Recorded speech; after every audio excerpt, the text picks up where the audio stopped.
دفعہ نا ہارون رشید کے پاس ایک شخص آیا تھا. اس نے کہا بادشاہ میں آپ کو کچھ کرتب دکھاؤں گا اور آپ سے انعام پاؤں گا. ہوتے ہیں نا لوگ مختلف، یہ میجک شو ہوتے تھے سکولز کے اندر، تو وہ آتے تھے کہتے تھے ہم یہ دکھائیں گے اور پھر انعام پائیں گے. وہ کچھ دکھاتے تھے، پھر 10 روپے 5 روپے لوگ ان کو دیا کرتے تھے. تو وہ شخص ہارون رشید کے پاس آیا تو اس کے پاس سوئی تھی باریک کپڑے سینے. تو سوئی کے پیچھے ایک چھوٹا سا سوراخ ہوتا ہے. کچی دیوار تھی، اس شخص نے وہ سوئی دیوار پہ ماری اور جب دوسری سوئی پھینکی تو وہ جا کے اس کے سوراخ میں لگی. میری طرف دیکھ لیے گا. اور پھر تیسری سوئی پھینکی تو وہ دوسری سوئی کے سوراخ میں لگی، وہ جو دھاگا ڈالنے کو سوراخ ہوتا ہے. 12 سوئیاں اس نے یوں ماری، ایک دوسرے کے سوراخ میں لگتی رہی. لوگ بڑے اس کے نشانے سے خوش ہوئے. لوگوں نے واہ واہ بھی کیا، اور کسی نے 10 روپے، کسی نے 100 روپیہ، کسی نے 50 روپے، کسی نے 1000 روپیہ اس کو انعام دیا. اس کا خیال تھا کہ ہارون رشید مجھے زیادہ انعام دے گا کہ بادشاہ ہے. اس کی نظر ہارون رشید پہ تھی تو ہارون رشید خاموشی سے کھڑے رہے. آخر میں کہنے لگے اسے پکڑو اور ستون کے ساتھ باندھو اور 80 کوڑے مارو. تو وہ کہنے لگا بادشاہ کمال بات ہے، میں نے اتنا بڑا کرتب دکھایا ہے، لوگ اشش کر اٹھے ہیں اور آپ مجھے کوڑے مروا رہے. ہارون رشید کہنے لگے اصل بات یہ ہے کہ کوڑے اس لیے مروا رہا ہوں کہ اللہ نے تمہیں اتنا قیمتی نشانہ دیا ہے اور تم مداری کر بن گیا، جوکر بن گیا. میں تجھے اسلامی فوج کے اندر بھرتی کرتا ہوں، یہی نشانہ دین کے دشمنوں پہ لگا. اپنی صلاحیت سے فائدہ اٹھا. پہلی بات پہچانے ہمارے اندر صلاحیت کیا ہے. نوجوان زیادہ غور کریں اور پھر اس صلاحیت سے فائدہ اٹھائیں. اور پھر تیسری بات یہ کہ دیر نہ کریں. اگر وقت ہے، اگر صحت ہے، اگر طاقت ہے، اگر صلاحیت ہے، اگر اعصاب مضبوط ہیں، اگر ابھی یادداشت بھرپور ہے تو دیر نہ کریں. قرآن مجید نے کہا ہے فاستبقوا الخیرات، پھر اس طرح کرو نیکیوں میں سبقت لے لاؤ، آگے بڑھ جاؤ. ویسے دنیا داری کی دوڑ منع ہے آگے نکلنے کی کہ میں اس سے پیسے زیادہ کما لوں، معروف زیادہ ہو جاؤں. فرمایا نیکیوں میں ایک دوسرے سے آگے بڑھ جاؤ. اور کس طرح؟ قرآن مجید فرماتا ہے والسابقون السابقون، فرمایا سبقت لے جانے والے سبقت لے ہی گئے، آگے بڑھنے والے آگے بڑھ ہی گئے. جنہوں نے جلدی دین قبول کیا، جلدی دین پر عمل کیا، جلدی سمجھداری دکھائی، سبقت لے جانے والے سبقت لے ہی گئے. تو یہ کون ہے؟ فرمایا اولئک المقربون، یہ اللہ کے قرب والے لوگ ہیں، یہ قریبی لوگ. ہم دیر کرتے رہتے ہیں، سوچتے رہتے ہیں، تاریخیں دیتے رہتے ہیں بس میں ریٹائرمنٹ کے بعد مسجد نہیں ہوں، بس میں حج کا رہا ہوں اس کے بعد میں بالکل نیک ہو جاؤں، بس یہ شادی کر لوں بچے کی اس کے بعد بالکل ٹھیک ہو جاؤں. ہم وہ خاص چستی نہیں دکھاتے. یہ جو رمضان کا مہینہ ہے نا، یہ بڑھ بڑھ کے نیکیاں کرنے کا مہینہ، یہ دوڑ دوڑ کے عمل کرنے کا مہینہ. ہمارا بیکار وقت ضائع ہوتا ہے، بغیر کسی وجہ کے ہم اپنی قیمتی صلاحیتوں کو ضائع کرتے ہیں.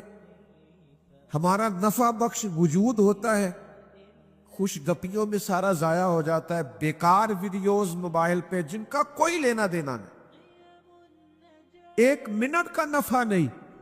وہ ویڈیوز دیکھ کے ہم اپنے آپ کو اور اپنے وقت کو برباد کرتے ہیں.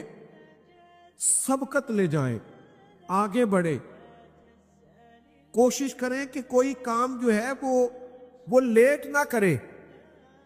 نبی پاک صلی اللہ تعالی علیہ وآلہ وسلم نے ہمیں فرمایا کہ اگر تمہارے پاس صحت ہے نا تو اسے بیماری سے پہلے غنیمت سمجھ لو. یہ بخاری میں حدیث ہے. فرمایا اگر تمہارے پاس جوانی ہے تو بڑھاپے سے قبل قبل غنیمت سمجھو، کام کرو، عمل کرو۔ اور فرمایا اگر تمہارے پاس فرصت ہے تو شدید مصروفیت سے پہلے پہلے اسے غنیمت سمجھو۔ اور اللہ کے حبیب فرماتے اگر زندگی ہے تو موت سے پہلے پہلے اسے غنیمت جا، اپنے آپ سے کوئی کام لے، عملی زندگی میں آئے، وقت ضائع نہ کرے۔ 39 سال عمر پائی ہے حضرت عمر بن عبدالعزیز نے، پوری 40 سال نہیں، اور پورے علاقے کو، پوری اسلامی سلطنت کو انصاف سے بھرا۔ انہوں نے بہت سارے فلاحی کام کیے، 5 سپارے قرآن مجید بھی روز پڑھا، ہزاروں کی تعداد میں درود و سلام بھی روز پڑھا، ذکر فکر بھی روز کیا، مخلوق کی خدمت بھی روز کی۔ 39 سال عمر، اتنا بڑا انقلاب کر دے۔ او میرے بھائی، ہمارے ہاں تو لوگ بڑے ہی نہیں ہوتے، کہتے ہیں یہ 30 سال کا ہے، ہاں ابھی بچہ ہے، ابھی عمر کم ہے، تو بڑا کب ہوگا؟ بھائیوں، جلدی کی جائے بعض کاموں میں، حصول نیکی میں جلدی کی جائے، آگے بڑھ بڑھ کر خیر کمائی جائے، جد و جہد کا مزاج پیدا کیا جائے، بلا وجہ کا آرام اور آرام دہ زندگی اور یہاں لیتے ہیں اور وہاں بیٹھے ہیں، اس سے نکلا جائے، اپنے حصے کی ڈیوٹی کی جائے، اپنے حصے کی خدمت کی جائے۔ شکوہ ظلمت شب سے تو کہیں بہتر تھا اپنے حصے کی کوئی شمع جلاتے جاتے۔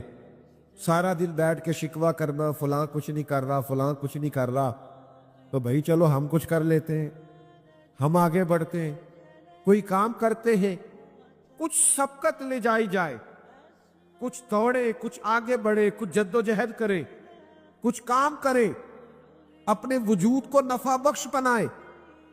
بیکار زندگی جو ہوتی ہے وہ کسی کے کام نہیں آتی، زنگ آلود ہو جاتی بہت سارے لوگوں کی صلاحیتیں، اگرچہ باصلاحیت ہوتے ہیں لیکن اپنے وجود سے کوئی نفع نہیں لے پاتے۔ نبی کریم علیہ السلام نے فرمایا جب صبح سورج چڑھتا ہے نا تو دن اعلان کرتا ہے کہ میں آج آیا ہوں، آج کے بعد دوبارہ نہیں آؤں۔ کوئی کام کرنا ہے تو کر لو۔ تو میرے عزیز، اپنے وقت کو قیمتی بنائے، اپنی ترجیحات کا تعین کرے۔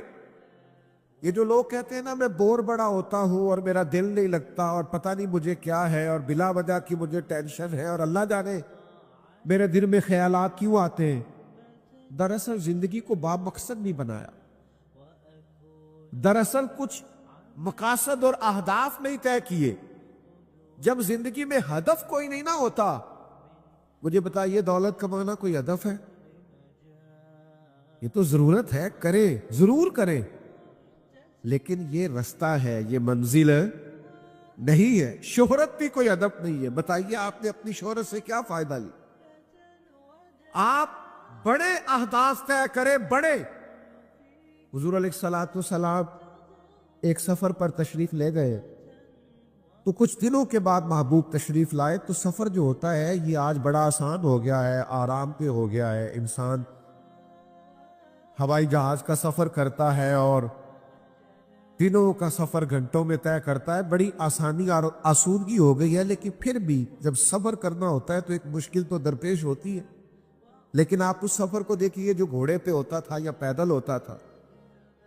تو حضور علیہ السلام ایک سفر پہ تشریف لے گئے تو اللہ کے محبوب علیہ السلام کچھ دنوں کے بعد آئے سفر سے، تو حضور کے لباس مبارک پر اور نبی پاک کے جسم مبارک پر سفر کے آثار تھے۔ تو حضور کا طریقہ یہ تھا کہ سفر پر جب واپس آتے تھے تو سب سے پہلے سیدہ فاطمہ کے گھر تشریف لاتے۔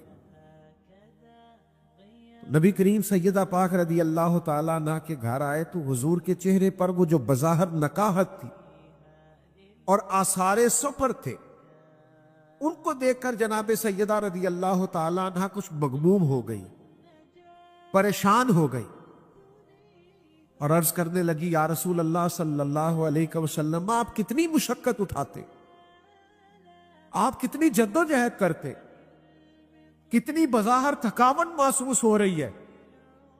وہ ہمارا بچہ ہمارا ایک دکھ بیان کرے نا کہ آپ کتنی ڈیوٹی کرتے ہیں تو ہم کہتے ہیں بیٹا تمہیں تو پتہ ہی نہیں، میں تو اس سے بھی زیادہ کرتا ہوں، میرے پاس تو دکھوں کی کتاب ہے، میں نے تو بڑی مشکل سے فلاں فلاں ڈیوٹیاں کی ہیں. حضور کی صاحبزادی شہزادی کونین رضی اللہ تعالیٰ عنہ رو رہی ہے کہ یا رسول اللہ آپ کتنی تکلیف برداشت کرتے، تو حضور نے بات کا رخ ہی بدل دیا، نبی کریم نے بات کا زاویہ ہی بدل دیا. حضور فرمانے لگے فاطمہ آپ کے والد کو اللہ نے بڑے مقاصد کے لیے دنیا میں مبعوث فرمایا، ہم بڑے اہداف لے کر بڑے مقاصد لے کر آئے. پھر حضور نے وہ مقصد بیان کیا، فرمایا نہ کوئی گھر کچا بچے گا، نہ پکا بچے گا، اور نہ کوئی جھوپڑی بچے گی جہاں اللہ ہمارے دین کے پیغام کو پہنچا نہیں دے گا.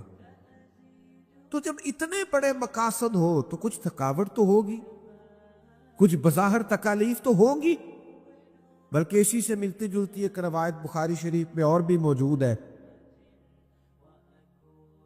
حضرت عمر فاروق رضی اللہ تعالیٰ عنہ فرماتے میں نبی کریم علیہ السلام کی خدمت میں حاضری دینے کے لیے حاضر ہوا تو حضور موٹے باغ کی چارپائی پہ آرام فرما تھے. ہم تو بڑے نرم بستروں پہ آرام کرتے ہیں اور دیر تک آرام کرتے ہیں، اور ماں بدولت کو اٹھائے بھی کوئی نہ، اور بڑا طویل، اور جناب کیا کہنے، کہتے موٹے بانگ کی چارپائی پہ حضور آرام فرما تھے. جب میں حاضر بارگاہ ہوا تو محبوب اٹھے، اچانک حضور کی کمر مبارک سے ذرا قمیض مبارک ہٹی تو میں نے دیکھا کہ وہ موٹے بانگ کی چارپائی کے نشان حضور کے جسم اقدس پر ہے. یہ بخاری میں موجود. تو حضرت عمر کہتے ہیں میں رو پڑا. یہاں فلسفے کو سمجھیے گا. میں نے عرض کی یا رسول اللہ صلی اللہ تعالی علیہ وسلم وہ کیسر و کسریٰ، وہ اللہ کے دین کے دشمن، وہ اتنی آراقتے زندگی گزارے، اور آپ اللہ کے محبوب ہیں، آپ حبیب مطلق ہیں، اور آپ کا یہ حال ہے کہ پشت مبارک پر موٹے باغ کی چارپائی کے نشان ہیں. تو حضور نے کیا سوچ دی؟ نبی کریم فرمانے لگے عمر کیا تم یہ پسند نہیں کرتے کہ وہ دنیا میں بڑی آسانی دیکھیں اور آخرت میں رسوا ہو جائیں، اور ہم دنیا میں تھوڑی مشقت برداشت کریں اور آخرت کی ساری عزت اللہ ہمیں ہی عطا فرما دے. تو یہاں کچھ کام کرنا ہے، یہاں کچھ جدوجہد کرنی، یہاں کچھ ڈیوٹیاں کرنی ہے، یہاں اپنی صلاحیتوں سے کچھ فائدہ لینا. ملت کے جوانوں ایک پیشہ صرف برا ہے، وہ ہے کسی کے آگے ہاتھ پھیلانا. باقی مسلسل محنت کرنا، مسلسل جدوجہد کرنا، مسلسل کام کرنا، مسلسل ڈیوٹی کرنا. میرا ویسے چھوٹا سا تجربہ اپنی زندگی کا یہ ہے، میں نے دیکھا جو لوگ بالکل فارغ ہوتے ہیں نا وہ پکے نمازی بھی نہیں ہوتے الا ماشاءاللہ. میں نے مصروف ترین لوگوں کو دیکھا ہے، وہ بڑے مصروف ہیں، وقت نکال کے 5 وقتہ نماز پڑھتے، بڑے مصروف ہیں، زندگی بڑی بیزی ہے، لیکن وقت نکال کے تراویح میں شریک ہوتے، مینج کر رکھا ہے چیزوں. تلاوت قرآن مجید کے لیے اوقات مقرر ہے، درود و سلام کے لیے اوقات مقرر ہے، غرباء کی مدد کے لیے اپنی زندگی میں انہوں نے وقت نکال رکھا ہے. یار ہم کچھ بھی نہیں کرتے، ہم بس بہت ساری چیزوں کو رسومات سمجھ کر ادا کرتے.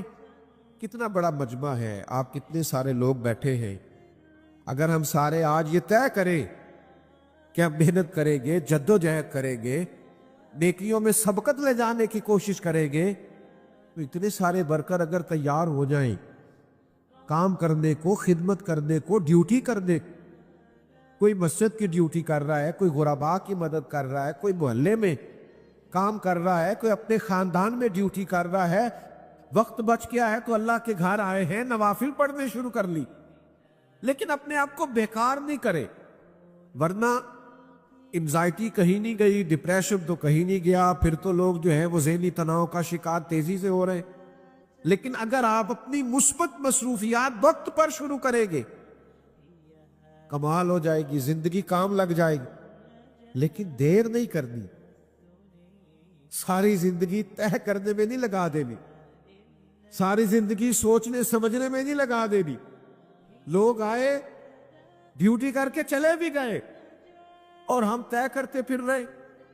حضور علیہ الصلوۃ والسلام نے 23 سال میں انقلاب برپا کیا ہے، اور نبی پاک علیہ السلام نے ہماری تربیت یہ کی ہے کہ ہمیں سبقت لے جانی ہے نیکی کے کاموں میں۔ حضرت عمر فرماتے ساری زندگی میری دوڑ لگی رہی کہ میں ابو بکر سے نیکیوں میں آگے نکل جاؤں۔ یہ بڑی پسندیدہ دوڑ ہے، اس کو لگائیے کہ خیر کا کام میں نے کرنا ہے، خیر کی ڈیوٹی میں نے کرنی، یہ جدوجہد میں نے کرنی ہے۔ اپنے اندر وہ صلاحیت پیدا کیجئے، مثبت سوچ کے ساتھ آگے بڑھیے، جدوجہد کیجئے۔ آپ یقین کریں بہت سارے سادے لوگ بہت بڑا بڑا کام کر جاتے ہیں زندگی میں، اللہ تعالیٰ کام لے لیتا ہے، وہ تھوڑی سی کوشش کرتے ہیں پھر اللہ کی مدد آ جاتی اور بڑا کام ہو جاتا۔ شرط یہ ہے کہ اپنے آپ کو بیکار نہ بٹھائے، وقت کو ضائع نہ کرے۔ وقت ہمارے ہاتھوں سے نکلتا جا رہا ہے، بال سفید ہو رہے ہیں، جسم میں دردیں ہو رہی، آہستہ آہستہ کمزوریاں بڑھ رہی۔ اپنے حصے کی ڈیوٹی کرے۔ حضرت جابر بن عبداللہ رضی اللہ تعالیٰ عنہ بیان فرماتے ہیں، یہ حدیث بخاری شریف میں موجود ہے، فرماتے احد والے دن نا میں نے ایک صحابی کو دیکھا، وہ کھجور کھا رہے تھے، تو کھجور کھاتے کھاتے حضور کی بارگاہ میں پہنچ گئے، چلتے چلتے عرض گزار ہوئے، یا رسول اللہ صلی اللہ علیہ وسلم، اگر میں اس جنگ میں شہید ہو جاؤں تو کہاں جاؤں گا؟ تو حضور نے فرمایا اگر اللہ شہادت کا درجہ عطا کرے تو آپ جنت میں جائیں گے۔ وہ کھجور کھا رہے تھے۔ مجھے بتائیے کھجور کھانے میں کتنا ٹائم لگتا ہے؟ کتنے گھنٹے صرف ہوتے، کتنے دن لگتے ہیں؟ کھجور ہی کھانا ہے نا۔ تو جتنی کھجور وہ کھا چکے تھے کھا لی، باقی انہوں نے گلے سے نکال دی، اور بقایا انہوں نے چھوڑ دی۔ جو کھا رہے تھے کھا لی، باقی چھوڑ دی، اور اسی وقت تلوار پکڑی اور میدان میں چلے گئے۔ تھوڑی دیر انہوں نے جہاد کیا، اللہ تعالیٰ نے شہادت کا مرتبہ عطا فرمایا۔ وہ جو انہوں نے بقایا کھجور چھوڑ دی، اس کا مطلب یہ ہے کہ امت کو یہ پیغام دیا کہ میں شہادت کے قریب جانے میں اتنی دیر بھی نہیں کرنا چاہتا جتنی کھجور کھانے میں دیر لگ۔ مجھے جلدی سے آگے بڑھنا، جلدی سے سبقت لے جانی ہے، جلدی سے کام کرنا ہے، یہ ڈیوٹی ہے، اسے سر انجام دینا ہے، اپنے آپ سے تھوڑے وقت میں زیادہ کام لینا ہے، وقت کو سمیٹنا ہے۔ بہت سارے کام ہیں جو کرنے والے ہیں، جو تشنا ہے۔ ابھی تو ہم نے اپنی والدہ کو ڈھیر سارا وقت دینا ہے، والد کے قریب بیٹھنا ہے، ان کے حکم سننے ہیں، ان کے بڑھاپے میں ان کے پاس بیٹھنا ہے، ان سے مشورے کرنے۔ ہم نے اپنی اولاد کو ٹائم دینا ہے، ان کے چھوٹے چھوٹے سوالات سننے، ان کی ذہن کی سطح پر ابھرنے والے خیالات کے جواب دینے، ان کے ساتھ وقت گزارنا ہے۔ ہم موبائل پہ لگے ہوئے ہیں، اور مرد عورت کا لباس ہے، عورت مرد کا لباس ہے۔ کچھ باتیں ایسی ہیں جو بیوی صرف شوہر سے کر سکتی ہے، کسی اور سے نہیں کر سکتی۔ اس کے لیے وقت نکالنا ہے، اس کو ٹائم دینا ہے، اس کی بات سننی ہے۔ پھر آپ کے احباب ہیں جو آپ پر اعتماد کرتے، وہ آپ سے مشورہ چاہتے، ان کی بہت ساری باتیں رکی ہوئی، آپ ان کو اچھی مثبت اور بہترین رائے دیں گے تو انہیں آگے بڑھنا ہے، کام کرنا ہے۔ آپ جس ادارے سے وابستہ ہیں، جس جگہ آپ ڈیوٹی کرتے، اس کو آپ کو بہترین صلاحیتیں دے کر آگے لے کے جانا ہے۔ لیکن ہم جلدی نہیں کرتے، ٹائم نہیں دیتے۔ کچھ کاموں میں جلدی کرنے سے منع کیا گیا، عجلت نہ کرو، لیکن نیکیوں میں جلدی کرنے کا حکم دیا گیا۔ سب تک لے جانے کی بات کی گئی، آگے بڑھنے کی بات کی گئی، زیادہ سے زیادہ ڈیوٹیاں کرنے کی بات کی گئی ہے۔ میرے عزیز، ہم کمزور پڑتے جا رہے ہیں۔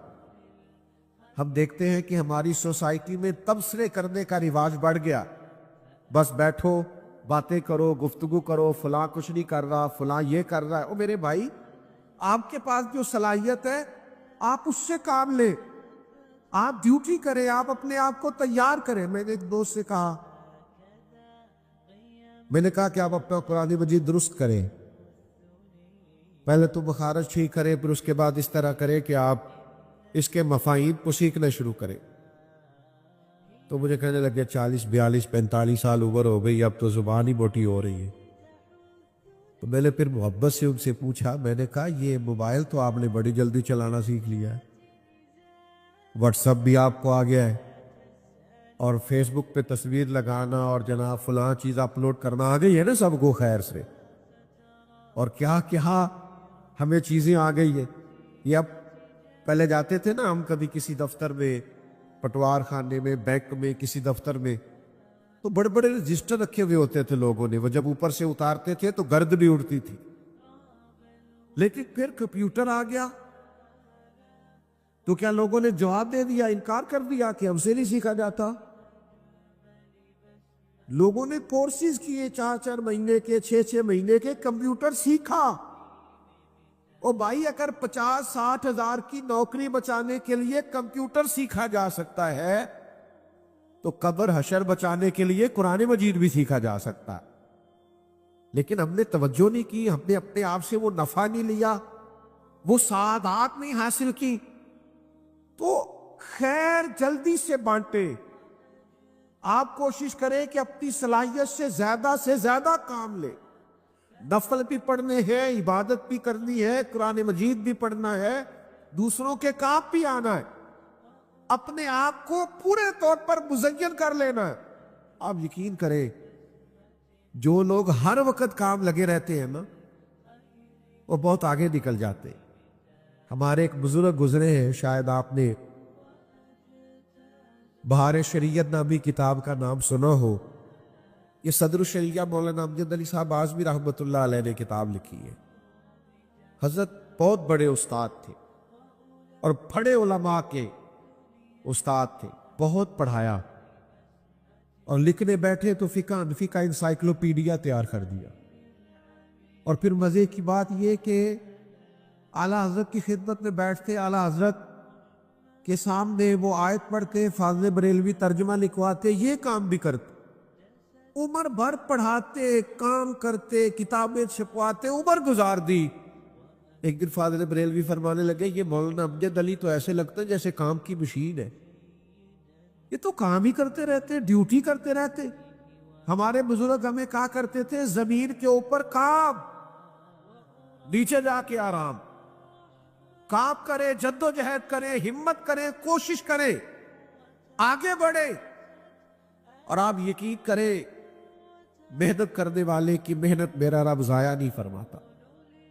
آپ کوشش کر کے تو دیکھیں، آپ آگے تو بڑھیں، آپ اپنی زندگی کو نیکیوں سے مزین تو کریں۔ مجھے بڑی تکلیف ہوتی ہے ان نوجوانوں پر جن سے پوچھتے ہیں نا کیا کرتے ہیں تو کہتے کچھ بھی نہیں، آج کل فارغ ہوں۔ میں بڑا پریشان ہو جاتا ہوں کہ چڑھتی جوانی ہے اور یہ فارغ ہے۔ علامہ اقبال کہتے ہیں، لہو مجھ کو رلاتی ہے جوانوں کی تن آسانی۔ کہتے جب میں نوجوانوں کو آرام پسند دیکھتا ہوں تو میں لہو کے آنسو روتا ہوں۔ تمہیں تو آگے بڑھنا چاہیے تھا۔ اور اقبال کہتے ہیں کہ تیرے زمانے کا برحق امام بھی وہ ہے جو تیرے اندر جذبہ پیدا کر دے کہ کوئی کام کرنا ہے، کوئی خدمت کرنی ہے، کچھ کر کے دنیا سے جانا، کچھ ہمیں ڈیوٹی کرنی ہے، وقت فرصت ہے کہاں، کام ابھی باقی ہے، نور توحید کا اتمام ابھی باقی ہے۔ اور جو سرکار نے اللہ کی بارگاہ سے پیغام لا کر ہمیں دیا ہے، اس سب پر صدق کے دل سے ایمان لانا۔ ویسے جو ایمان ہوتا ہے یہ انسان کو طاقتور کرتا ہے۔ آپ جب اپنے اللہ کو خالق، مالک، رازق، نبی پاک علیہ الصلوۃ والسلام کو کامل، اکمل، مکمل، اور حضور علیہ السلام کو غیب دان با اختیار مان لیتے ہیں تو آپ کے دل کو اللہ تعالیٰ پاکیزگی عطا فرماتا ہے۔ سب سے پہلی بات یہ ہے کہ ایمان کامل سے رسول کائنات علیہ السلام پر ایمان لائیں۔ اور ہم جو لوگ ہیں جو دور نبوت سے 14 صدیاں پیچھے ہیں، ہمارے لیے تو نبی پاک نے خوشخبری بھی سنائی ہے۔ حضور نے فرمایا اسے مبارک ہو جس نے مجھے دیکھ کر کلمہ پڑھا، اور فرمایا اسے 7 بار مبارک ہو جس نے فین دیکھے میرا کلمہ پڑھا۔ اور صحابہ کرام علیہ رضوان سے نبی پاک علیہ السلام نے پوچھا کہ بتاؤ عجیب ایمان کس کا؟ تو عرض کی یا رسول اللہ صلی اللہ تعالی علیہ وسلم فرشتوں کا۔ تو فرمایا فرشتے تو اللہ کے عرش کے قریب رہ کے وہ تو جنت کو دوزخ کو ان ساری چیزوں کو دیکھتے ہیں۔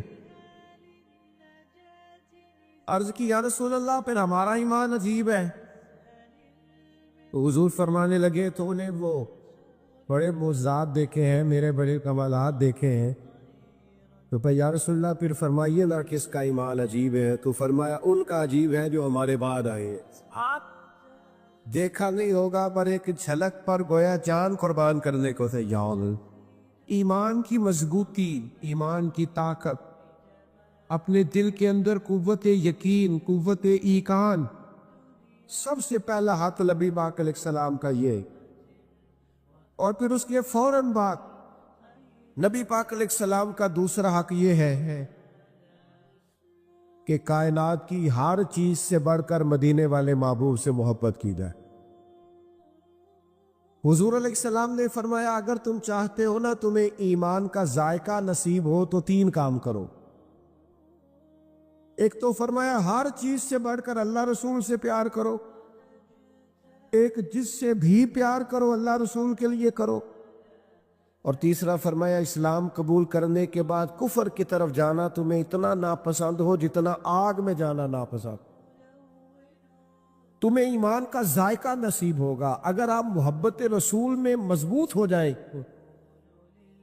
تو نماز بھی ذائقہ دینے لگ جائے، تلاوت قرآن مجید کا بھی ذائقہ ہے، نبی پاک کی امت کی خدمت کرنے کا بھی ذائقہ ہے۔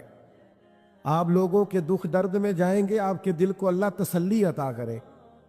تو بھائیوں حضور کا پیار اور کامل محبت نبی پاک علیہ السلام، اور اس میں نہ وارفتگی ہو، صرف نعرے نہ ہو، جذبات نہ ہو، صرف محفل میں محبت نہ ہو، بلکہ اس کے اندر وارفتگی ہو، جوش ہو، جذبہ ہو، شوق ذوق۔ آپ دیکھیے نا یہ بھی محبت کا ایک انداز ہے کہ حضرت ثوبان بن مالک رضی اللہ تعالیٰ عنہ مسجد نبوی شریف میں حضور کے سامنے بیٹھ کے رو رہے، تو کریم نے پوچھا ثوبان کیوں روتے ہو؟ تو عرض کی یا رسول اللہ صلی اللہ تعالیٰ علیہ وسلم جب گھر میں دل نہیں نہ لگتا تو میں آپ کی زیارت کر لیتا ہوں۔ تو اب اس بات نے رلا دیا ہے کہ جنت تو اللہ تعالیٰ آپ کے صدقے عطا کرے گا، لیکن آپ تو ہوگے اونچے مقام میں نبیوں کے ساتھ۔ تو یا رسول اللہ جنت میں آپ کی زیارت کے بغیر دل کیسے لگے گا؟ یہ ذرا آپ نے محبت کی کیفیت کو سمجھنا ہے۔ میری طرف دیکھیں جی، جب ہم ملک سے باہر جاتے ہیں تو ایک لفظ بولتے ہیں پردیسی جو مجبور بھی ہوتے ہیں بڑے، وہ بھی کہتے ہیں میرا بچوں کے بغیر دل ہے۔ یہ دل نہیں لگتا، یہ محبت کی علامت ہے۔